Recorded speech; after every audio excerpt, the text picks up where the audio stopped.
ان سطروں میں بتایا گیا ہے کہ بقا، ابدیت، ازلیت، سرمدیت صرف اور صرف اللہ تبارک و تعالیٰ کے لیے ہے۔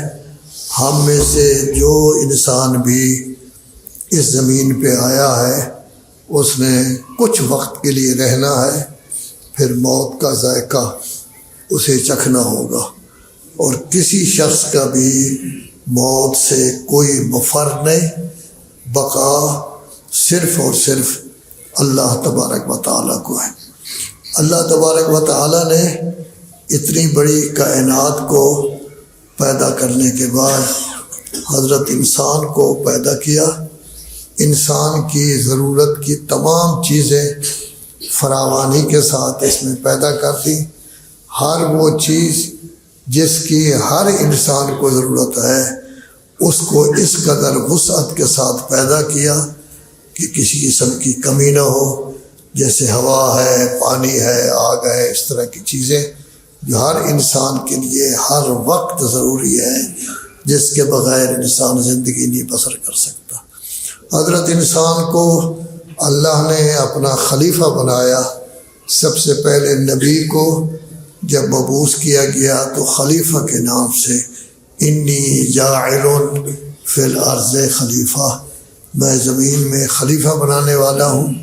اور عجیب بات ہے کہ فرشتوں نے اگرچہ پوچھا کہ نیک کام تو ہم کرتے ہیں، عبادت ہم کرتے ہیں، تو اللہ نے فرمایا انی اعلم ما لا تعلمون، میں جو کچھ جانتا ہوں وہ آپ نہیں جانتے، آپ میں صلاحیت نہیں ہے خلیفہ بننے کی، انسان میں صلاحیت ہے۔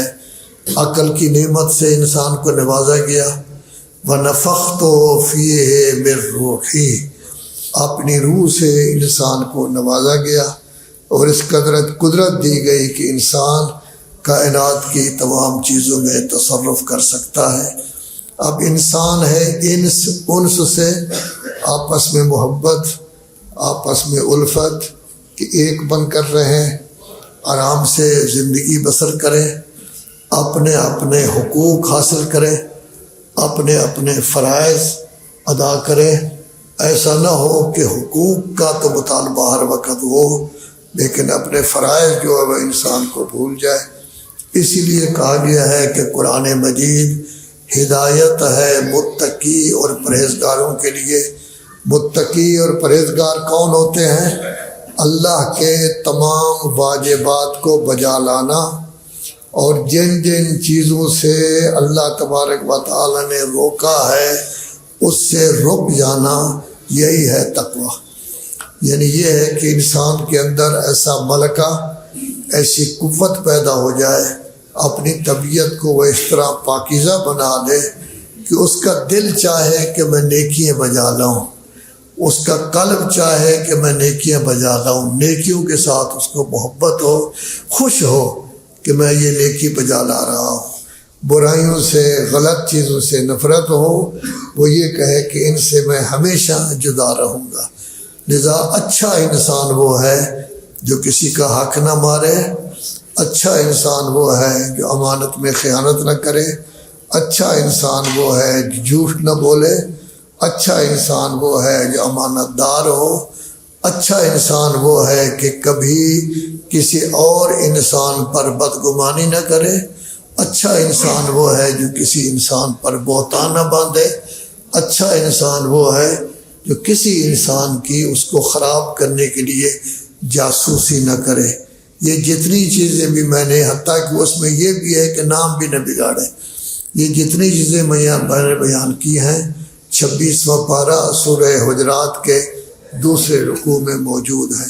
اچھا انسان وہ ہے جو کسی کا مذاق نہ اڑائے، مسخری نہ کرے اس کو خراب کرنے کی، یعنی اپنی عزت کرے اور لوگوں سے عزت کروائے، خود بھی عزت کرے لوگوں کی، لوگوں سے بھی عزت کرے۔ جیسا کرو گے ویسا بھرو گے۔ اگر ہم ہر کسی کی عزت کریں گے تو ہر شخص ہماری عزت کرے گا۔ کیوں؟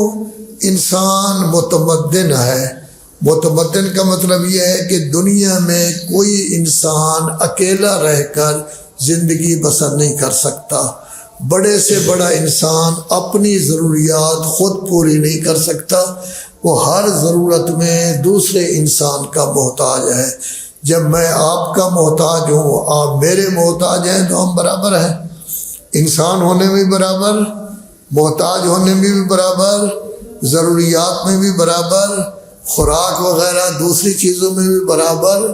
تو ظاہر ہے کہ فرق جو ہے وہ صرف یہ ہوگا کہ ہم میں سے اللہ کا پیارا کون ہے، ہم میں سے اللہ کے ساتھ زیادہ تعلق رکھنے والا کون ہے، ہم میں سے اللہ کے ساتھ زیادہ مربوط کون ہے، ہم میں سے بیبا زیادہ کون ہے، ہم میں سے اللہ والا کون ہے۔ جیسے کہتے ہیں فلانا بندہ تو کسی کو کچھ نہیں اذیت دیتا، وہ اللہ لوگ ہے، اللہ والا ہے۔ جو اللہ والا ہوگا وہی کیا ہوگا؟ معزز ہوگا، وہی پرہیزگار بھی ہوگا، وہی متقی بھی ہوگا۔ ابھی ماہ مبارک رمضان کی آمد ہے، ہم خوش نصیب ہیں کہ ہم پورا مہینہ اللہ کے مہمان ہوں گے۔ ہم خوش نصیب ہیں کہ ہم اگر تسبیح نہ پڑھیں تو ہمارا سانس بھی تسبیح ہوگا۔ ہم خوش نصیب ہیں کہ ہم سوئے ہوئے ہوں تب بھی جو سانس لے رہے ہیں وہ تسبیح ہے۔ ہم خوش نصیب ہیں کہ ویسے ہماری نیکی 10 گنا ثواب ملتا ہے، ماہ مبارک میں 30 گنا کم از کم، بڑھتے بڑھتے 1000 گنا بھی ہو جاتا ہے۔ اسی لیے تو آپ دیکھتے ہیں کہ مولا کائنات کی ایک ضربت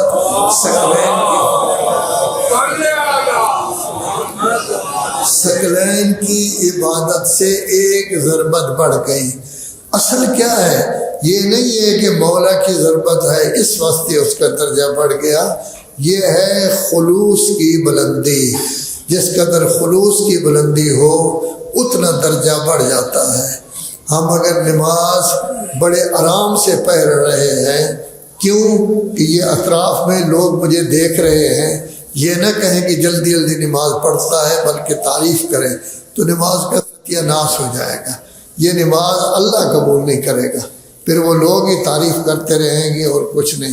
چونکہ مولا کائنات خلوص کا پیکر تھے، جو فرمایا کرتے تھے میں اللہ کے ڈر سے یا اللہ کے ہاں کسی لالچ کی وجہ سے عبادت نہیں کرتا، بلکہ میں عبادت اللہ کو اہل عبادت سمجھ کر کرتا ہوں۔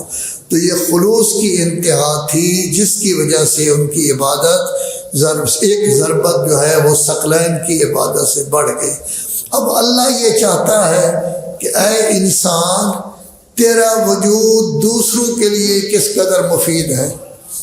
پہلے تو ہوگا اپنے بچوں کا کس قدر خیال رکھتا ہے، بیگم کا کس قدر خیال رکھتا ہے، اپنے رشتہ داروں کا کس قدر خیال رکھتا ہے، بہن بھائیوں کا کس قدر خیال رکھتا ہے، والدین کا کس قدر خیال، یہ پہلا درجہ ہے۔ اس کے بعد فقراء و غرباء کا کس قدر خیال رکھتا ہے جو خاندان سے ہو، پھر پڑوسیوں میں جو فقراء و غرباء ہیں، اور اگر ہمارا حلقہ اثر وسیع ہے تو پورے محلے میں جو فقراء و غرباء ہیں، آیا ہمارا ان کے ساتھ تعلق ہے یا نہیں۔ اگر حلقہ اور وسیع ہو جاتا ہے تو پورے شہر میں جو ضرورت مند ہے، آیا ہم ان کی ضرورتوں کو پورا کرتے ہیں یا نہیں۔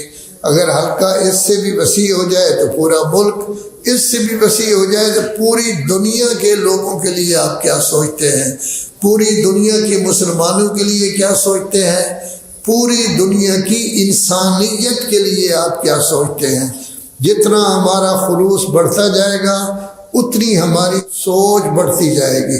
اگر ہم چھوٹے لیول پر ہوں تو پھر اپنے رشتہ داروں کے بارے میں سوچیں گے، اور بڑھیں گے تو پھر فقراء جو پڑوسی ہیں ان کے بارے میں بھی سوچیں گے، اور پڑوسیوں کے بارے میں اللہ کے رسول نے اس قدر نصیحت کی ہے کہ لوگوں نے سمجھا لگتا ہے کہ پڑوسیوں کو وراثت کا حقدار بنا دیا جائے گا، اور پھر آگے بڑھ کر انسان، تو در حقیقت انسان جتنا اس میں للہیت ہوگی اتنا اس کا حلقہ وسیع ہو جائے گا، اتنا وہ زیادہ انسانیت کے بارے میں جو ہے وہ سوچے گا۔